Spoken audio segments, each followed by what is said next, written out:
Hello viewers, welcome back to my kitchen blog. তো আমি আপনাদের সাথে শেয়ার করতে যাচ্ছি কেকের একটা ছোট্ট রেসিপি। তো কেক তৈরির জন্য প্রথমে আমি 2টা ডিম ভেঙে নিয়েছি, তারপরে পরিমাণ মতন চিনি দিয়ে নিয়েছি। পরিমাণ মতন চিনি দেওয়ার পরে আমি একটু পরিমাণে স্বাদ মতন লবণ আর 1 চামচ ভ্যানিলা এসেন্স দিয়ে নিয়েছি। এগুলো দিয়ে আমি এখন চিনিটা গলে যাওয়া পর্যন্ত সুন্দর করে মিক্সড করে নিব। চিনিটা যখন একদম গলে আসবে আর কালারটাও যখন একদম চেঞ্জ হয়ে আসবে, তখন কিন্তু আমি এর ভিতরে শুকনো কিছু উপকরণ মিশিয়ে দিব। শুকনো উপকরণগুলো আমি একটু চেলে নিয়েছি ছাঁকনিতে।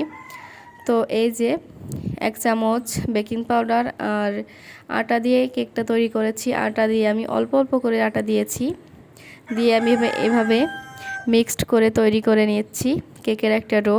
তো কেকের ডো তৈরির পরে আমি এখানে এই যে দেখেন, ঘনত্বটা কিন্তু ঠিক এরকম হবে কেক তৈরির জন্য। কেক তৈরির জন্য এই ঘনত্বটা কিন্তু একদম পারফেক্ট না হলে একদমই ভালো হবে না কোনো কিছুই।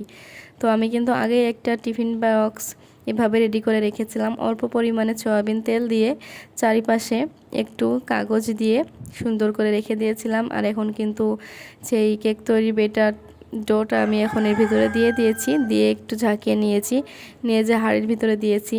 কারণ এখানে কিন্তু গ্লাসের কোনো ব্যবহার করলে, ঢাকনা ব্যবহার করলে কেকটা একদমই ভালো হতো না, বা কেকটা উপরে একটু দেখতে খারাপ হয়েছে, কিন্তু তারপরও কেকটা খেতে কিন্তু অনেক মজা হয়েছে। তো দেখেন, আমি কিন্তু মিডিয়াম আছে প্রায় 40 মিনিট পর্যন্ত রেখে দিয়েছিলাম। একদম পারফেক্ট একটা কেক তৈরি হয়ে গিয়েছে। আমি কিন্তু ভাবতে পারি না যে এত সিম্পল একটা সহজ নিয়মে এত সুন্দর একটা কেক তৈরি হয়ে যাবে।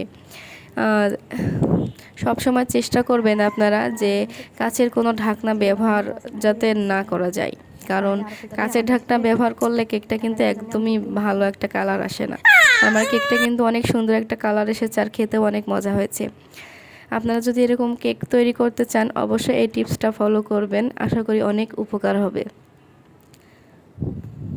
আমি কিন্তু চায়ের কাপের 1 কাপ, ছোট একটা চায়ের কাপের 1 কাপ আমি কিন্তু সয়াবিন তেলও ব্যবহার করেছিলাম। এটা আমি বলতে ভুলে গিয়েছিলাম আপনাদের সাথে, তো এখনই বলে দিলাম। তো দেখেন, পারফেক্ট একটা কেক, অনেক সুন্দর, আর মাশাআল্লাহ অনেক সুন্দর একটা কেক হয়েছে। আমার এরকম নতুন নতুন রেসিপি যদি আপনাদের ভালো লেগে থাকে, তাহলে অবশ্যই লাইক কমেন্ট শেয়ার করে আমাদেরকে উৎসাহিত করবেন। আমরা সবসময় এরকম আরও নতুন নতুন ভিডিও আপনাদেরকে দেওয়ার চেষ্টা করব ইনশাল্লাহ। সবাই আমাদের পাশে থাকবেন, আশা করি আমরা সবসময় সবার পাশে থাকব, সাপোর্ট করব। আল্লাহ হাফেজ, সবাই ভালো থাকবেন।